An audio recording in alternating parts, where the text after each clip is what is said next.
नमस्कार. ठरलं तर मग मालिकेचा आजचा भाग तुम्ही पाहताय आणि आजचा भाग देखील अगदी छान दाखवलाय. तर सायलीवर हल्ला केला म्हणून नागराजने आता राकेशला चांगलंच सुनावलंय.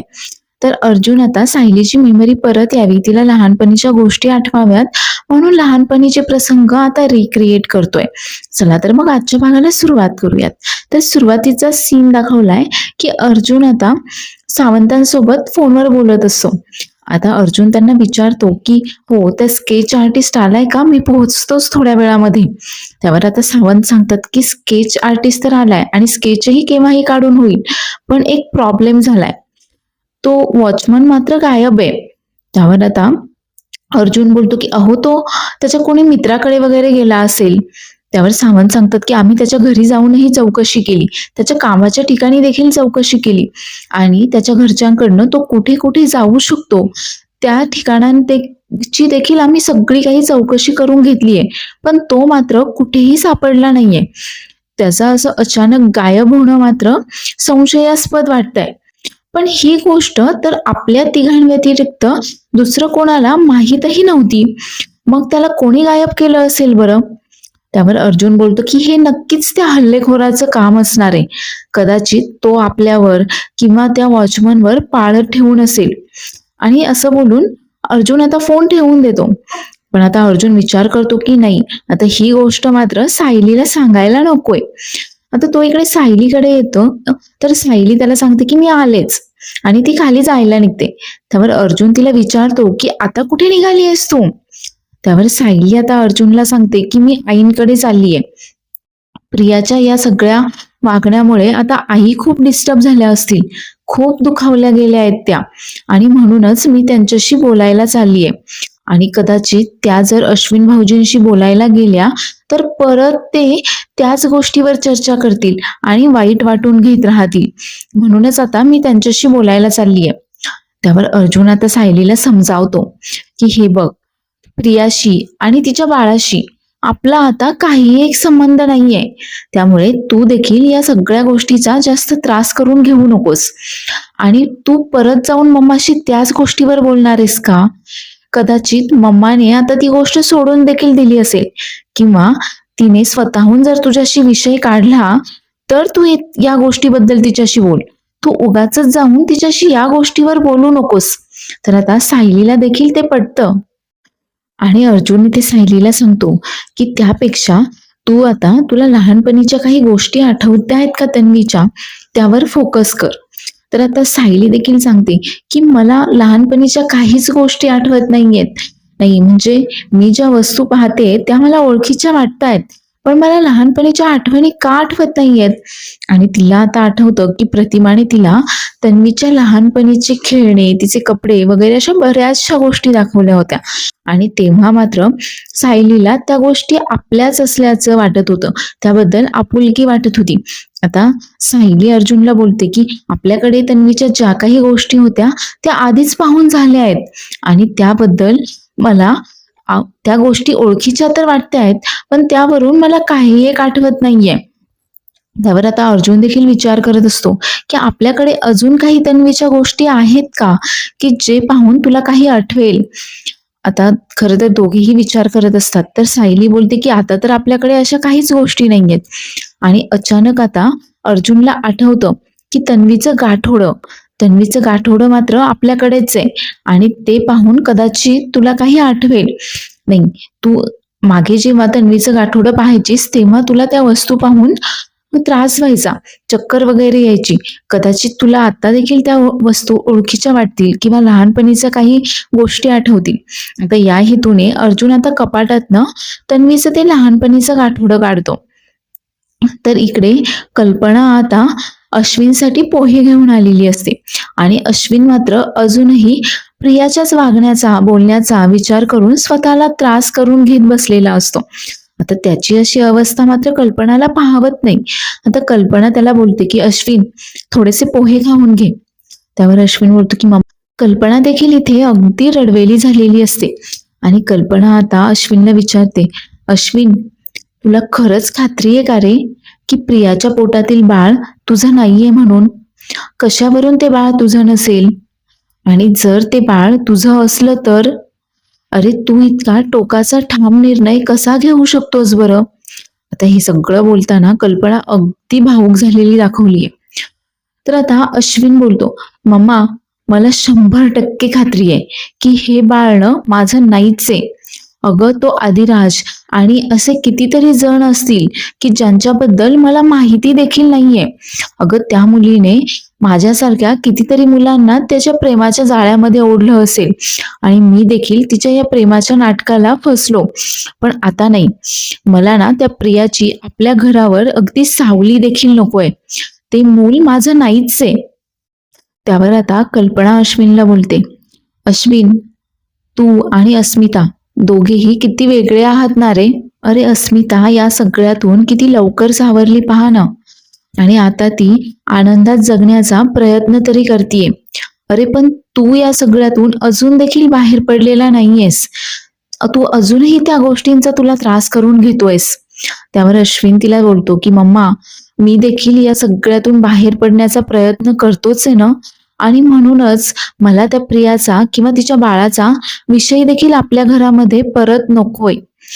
तर आता कल्पना आता भावूक होऊनच अश्विनला घास भरवते आणि अश्विन देखील तिच्या हातून जेवतो आणि तिला आता मिठी मारतो. अर्जुन आता त्या गाठोड्यातल्या वस्तू सायलीला दाखवत असतो. आता सायलीचा तो लहानपणीचा फोटो, तिचे लहानपणीचे कपडे, खेळणे वगैरे अशा काही गोष्टी असतात त्या गाठोड्यामध्ये. सायली आता ती एक एक वस्तू हातामध्ये घेऊन पाहत असते. तर आता सायलीला खरं तर त्या वस्तू पाहिल्यानंतर त्या ओळखीच्या तर वाटत असतात, त्या तिच्याच वस्तू आहे असं तिला वाटत तर असतं. पण खरं तर तिला त्या वस्तूंच्या बाबतीत लहानपणीचे काही एक प्रसंग अजिबातही आठवत नसतात. तर आता इथे लहानपणीचा प्रसंग दाखवलाय ज्यामध्ये अर्जुनने ते खेळणं आता सायलीच्या हातामध्ये दाखवलंय, ते सायलीला गिफ्ट केलेलं असतं. पण आता खरं तर या सगळ्या प्रसंग, सगळ्या आठवणी मात्र सायलीला अजिबातही आठवत नसतात. त्यावर सायली बोलते की नाही, या वस्तू माझ्या आहेत असं तर मला वाटतंय, पण मला लहानपणीचं काहीच आठवत नाहीये. किती कमनशिबी आहे ना मी. माझे आई बाबा माझ्या समोर आहेत, पण तरी देखील मी त्यांना आई बाबा म्हणून हाक मारू शकत नाहीये. तर इकडे जेलमधला प्रसंग दाखवलाय. हा राकेश आता नागराजला भेटायला जेलमध्ये आलेला असतो आणि तो नागराजला सांगतो की मी काल रात्री सुभेदारांच्या घराबाहेर असलेला सीसीटीव्ही आधी फोडून टाकला आणि त्यानंतर मी थेट सायली अर्जुनच्या खोलीमध्ये पोहोचलो. मी सायलीवर हल्ला केलाच होता, पण तेवढ्यातच अर्जुन मध्ये आल्यामुळे ती वाचली. आता हे ऐकल्यानंतर नागराज मात्र चिडतो राकेशवर आणि खाडकन त्याच्या कानाखालीच मारतो. तर राकेशलाही समजेना की नागराज असं का वागतोय. त्यावर आता राकेश विचारतो की पप्पा तुम्ही मला का मारताय. त्यावर आता नागराज राकेशला सांगतो की अरे मूर्खा, तुला कोणी सांगितलं होतं सायलीवर हल्ला करायला आणि तिला जिवे मारायला. त्यावर राकेश बोलतो की अहो तुम्हीच तर बोललात ना. त्यावर आता नागराज बोलतो की अरे मी हे बोललो की त्या सुभेदारांना, सायलीला आणि अर्जुनला तू उद्ध्वस्त कर म्हणून, त्यांचा जीव घ्यायचा आहे असं नाही बोललो मी. अरे समोरच्याला उद्ध्वस्त करायचं म्हणजे सरळ त्याचा जीव घ्यायचा असं नाहीये. आणि तसंही ते सायली आणि अर्जुन ते दोघेही नवरा बायको ना खूप हुशार आहेत आणि हे असं काही वागून ना तू माझ्यासाठी प्रॉब्लेम क्रिएट करतोयस, कळतंय का तुला. अरे काल रात्री जर तू पकडला गेला असतास ना तर तू देखील ह्या इथे आला असतास. अरे अजून त्यांना तुझ्यावर संशय नाहीये, तर जरा नीट वाग ना. त्यांनी जर तुला पकडलं असतं ना तर तू देखील इथे जेलमध्ये आला असतास. अरे तुला कळतंय का की तू माझी शेवटची आणि एकमेव आशा आहेस. त्या महिपतकडनं मात्र अपेक्षा करण्यात काही एक अर्थ नाहीये. तो कसा वागतोय पाहिलंयस ना तू. त्यामुळे तू आता एक काम कर, त्या सचिनला हाताशी घे. सचिन आणि तू दोघे मिळून त्या सुभेदारांना उद्ध्वस्त करा, समजलं का. हे बघ, आपल्याला फक्त त्यांना उद्ध्वस्त करायचंय, त्यांना जीवे मारायचं नाहीये. आणि तसंही तो अर्जुन तर कालच इथे येऊन मला धमकी देऊन गेलाय की मला फाशी घडवून आणणार आहे म्हणून. त्यामुळे फक्त एक एक प्यादं पुढे सरकवायचं, समजलं ना. तर परत इकडे आता सायली आणि अर्जुनचा सीन दाखवलाय. आता सायली अर्जुनला बोलत असते की मी खूप कमनशिबी आहे की माझे आई बाबा माझ्या समोर आहेत, पण तरी देखील मी त्यांना आई बाबा म्हणून हाक मारू शकत नाहीये. मला सगळं कळतंय, सगळं समजतंय, पण आठवत मात्र काहीच नाहीये. तर आता सायली इथे खूप जास्त निराश झालेली दाखवलीये. अगदी तिने हतबल होऊन हारच मानलीये. आता अर्जुन तिला समजवायचा प्रयत्न करत असतो की आज ना उद्या तुला सगळ्या गोष्टी आठवतील, तू काळजी करू नकोस. त्यावर आता सायली अगदी रडवेली होऊनच विचारते, कधी कधी आठवणार आहेत मला या सगळ्या गोष्टी? मला तर एकही गोष्ट आठवत नाहीये लहानपणीची. आणि सायलीकडनं तन्वीकडे जाण्याचा कुठलाही मार्ग मला आता दिसत नाहीये. आणि असं बोलून सायली ते गाठोडं आवरते आणि आता कपाटामध्ये ठेवून देते. तर आता अर्जुन देखील तिला असं हतबल झालेलं पाहून खूप चिंतेत असतो. आता अर्जुन तिला नेऊन आरशास पुढे उभं करतो आणि तिला बोलतो की चल इकडे ये, हे पहा, ही आरशामध्ये कोण दिसतीये माहितीये का? ही आहे सायली, माझी लहानपणीची मैत्रीण तन्वी.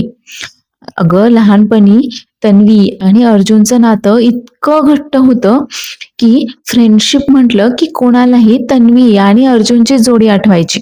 आणि आता देखील आपलं नातं तितकंच घट्ट आहे की नवरा बायको म्हटलं की सायली आणि अर्जुन किती फेमस आहेत बरं. हे ऐकून आता सायलीच्या डोळ्यात पाणी येतं. त्यावर अर्जुन लगेच बोलतो, हे काय? तन्वीच्या डोळ्यात पाणी आलेलं अर्जुनला अजिबातही चालणार नाही हो. आणि सायली आता अर्जुनला मिठी मारते आणि बोलते की कसं सुचतं बरं तुम्हाला हे सगळं? त्यावर अर्जुन बोलतो की हे सगळं तुझ्याकडनंच तर शिकलोय मी. तुला आठवतं का, काही दिवसांपूर्वी मी किती लो फील करत होतो आणि तेव्हा तू असंच तर मला मोटिवेट केलं होतं. तर पुढच्या सीनमध्ये आता महिपतचा सीन दाखवलाय. ती आता एक मुलगी महिपतकडे त्याच्या आश्रमासाठीचा प्लॅन घेऊन आलेली असते आणि तो प्लॅन आता महिपतला सांगत असते. त्यावर आता महिपत बोलतो की हे सगळं मला काही समजत नाही, पण हो, आश्रम मात्र चांगला व्हायला हवाय. त्यावर आता ती मुलगी देखील सांगते की महिपत बाबा तुम्ही काही एक काळजी करू नका, आता तुमच्या भक्तांसाठी हा आश्रम अगदी सोयीस्कर होणार आहे वगैरे. त्यावर आता महिपत सांगतो की ते सगळं ठीक आहे, पण माझ्या आश्रमामध्ये जे कोणी गोरगरीब लोक वगैरे येतील ना, त्यांच्यासाठी एक अन्नछत्र असायला हवंय असं खूप मोठं. कोणीही माझ्या दारात येऊन असं उपाशी परत जायला नकोय. त्यावर आता ती मुलगी सांगते की ठीक आहे, चालेल ना, हे तर खूप छान आयडिया आहे. आणि आता ती महिपतला दाखवत असते की त्या प्लॅनमध्ये आता ते अन्नछत्र कुठे ऍड करायचं, ते किचन 24 तास ओपन राहील आणि ते कुठे ऍड करायचं वगैरे. आता सचिन देखील तेव्हा तिथेच असतो आणि तो आता थोडंसं संशयानेच त्या मुलीकडे पाहत असतो. खरं तर त्याला कळत नसतं की ही मुलगी या महिपतसाठी आता एवढे पैसे खर्च करून आश्रम का बांधून देतीये. त्यावर ती मुलगी आता महिपतला सांगते की महिपत बाबा, ठीक आहे, आता हा प्लॅन तुम्ही अप्रूव्ह केलाय ना, मी लगेच कामाला सांगते आणि माझ्या आर्किटेक्टला सांगून यामध्ये ते अन्नछत्र आणि किचन सुरू करायला सांगते. तेवढ्यातच महिपतचा फोन वाजतो, म्हणून महिपत आता तिथून निघून जातो फोनवर बोलण्यासाठी. तर आता सचिन त्या मुलीला विचारत असतो की एक विचारू का, की तुम्ही हे जे काही तुमच्या पैशांनी महिपत बाबांसाठी एवढा आश्रम बांधून देताय, त्यासाठी 1-2 कोटी खर्च तर होईलच. नाही, तुम्ही हा खर्च का करताय? त्यावर ती मुलगी सांगते की हे तर काहीच नाहीये, महिपत बाबांमुळे माझा खूप फायदा झालाय, माझा बिझनेस खूप ग्रो झालाय आणि म्हणूनच मी महिपत बाबांसाठी हा आश्रम बांधून देतीये. त्यावर आता सचिन तिला विचारतो की म्हणजे बाकीचे जे काही भक्त आहेत तुमच्यासारखे, ते देखील महिपत बाबांसाठी हे असं काही करायला तयार होतील का? त्यावर आता ती मुलगी सांगते की हो, म्हणजे श्रद्धा असेल, भक्ती असेल तर नक्कीच माझ्यासारखे भक्त महिपत बाबांसाठी काहीही करायला तयार होतील वगैरे. खरं तर आता हा सचिन हे सगळं काही ऐकून विचारात पडलेला असतो आणि तो आता विचार करतो की चला, नाही म्हणजे अण्णांचं जो हे काही बाबा वगैरे बनले आहेत, या सगळ्याचा मला आता फायदा करून घ्यायला हवाय. आणि आता खरं तर तो महिपतच्या भक्तांकडनं पैसे उकळण्याचा विचार करतोय. तर इकडे सायली आणि अर्जुन दोघेही आता सायलीची मेमरी परत यावी यासाठी आणि सायलीच तन्वी आहे हे लवकरात लवकर सगळ्यांना सांगता यावं यासाठी आता प्लॅनिंग करतायत. तर अर्जुन आता सायलीला बोलत असतो की DNA टेस्ट तर आपण करणारच आहोत. आपण तुझा सॅम्पल आणि प्रियाने तन्वी म्हणून जो सॅम्पल जमा केला होता ना डॉक्टर पगारेंकडे, आपण त्या सॅम्पलची लवकरात लवकर आता DNA टेस्ट करून घेऊयात. त्यावर सायली सांगते की हो, पण मागच्या वेळेला तुम्ही जसं सिक्युरिटीमध्ये हे सगळं करून घेतलं होतं लवकरात लवकर, तसंच करून घ्या. नाही, जेणेकरून आता देखील या सॅम्पलशी कोणी छेडाछेड करायला नकोय. तसंही प्रिया तशी जेलमध्येच आहे, पण तरी देखील मला कुठलाही धोका पत्करायचा नाहीये. त्यावर अर्जुन देखील सांगतो की हो, मी देखील डॉक्टर पगारेंना सांगतो की लवकरात लवकर ही DNA टेस्ट आता कोणालाही माहीत न होता अगदी कॉन्फिडेन्शियल पद्धतीने केली जावी म्हणून. त्यावर आता अर्जुन पुढे बोलतो की आणि सेकंड आहे रिक्रिएशन, म्हणजे डॉक्टरांनी सांगितल्याप्रमाणे आपण लहानपणीचे सीन परत एकदा रिक्रिएट करून पाहूयात. तुला काही आठवतंय का? त्यावर आता सायली बोलते की अहो, आपण ते आधीच केलंय, पण पाहिलं ना की त्याचा फारसा काही उपयोग झालेला नाहीये मला. त्यावर अर्जुन बोलतो की हो, पण परत एकदा प्रयत्न करायला काय हरकत आहे. आणि आता या रिक्रिएशनमध्ये अर्जुन 3 पॉइंट ऍड करतो. तर पहिला पॉइंट असतो आईस्क्रीमचा, दुसरा असतो लॉकेटचा आणि तिसरा असतो सेंटेड इरेझरचा. त्यावर आता सायली ते सगळे काही पॉइंट्स वाचते आणि विचारते की हे सेंटेड इरेझर हे काय बरं आता. त्यावर अर्जुन बोलतो की सांगतो. आणि आता अर्जुन सायलीची मेमरी परत यावी, तिला लहानपणीच्या तन्वीच्या गोष्टी आठवाव्यात म्हणून आता तिचे लहानपणीचे सीन्स परत एकदा रिक्रिएट करतोय. तर हा भाग इथेच संपतो आणि पुढील भागामध्ये आपण पाहणार आहोत की आता त्या रिक्रिएशनचा पहिला पार्ट म्हणजे आईस्क्रीमचा, तर लहानपणी देखील सायली म्हणजेच तन्वी आणि अर्जुनचा जो काही आईस्क्रीमचा सीन होता तो आता तंतोतंत अर्जुनने रिक्रिएट केलाय. आणि सायलीला देखील अर्जुनने काहीही न सांगता तिचे ते डायलॉग्स वगैरे, ती काय बोलली होती काय नाही, सगळं काही जसंच्या तसं आठवतंय. तर अर्जुन जेव्हा फ्रीज उघडत असतो तेव्हा सायली बोलते की अर्जुन, अरे लवकर कोणी येईल ना. त्यावर अर्जुन बोलतो की थांब, आपण वाटीमध्ये घेऊयात. त्यावर सायली बोलते की नाही रे, वाटीमध्ये नको, हे असंच डब्यामध्ये खायला मज्जा येते.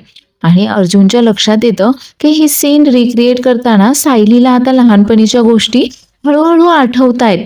तर आता सायलीच तन्वी आहे हे आता लवकरच सगळ्यांसमोर येईल असं वाटतंय. तर आजचा एपिसोड आवडला असल्यास चॅनलला लाईक, शेअर आणि सबस्क्राईब करायला विसरू नका.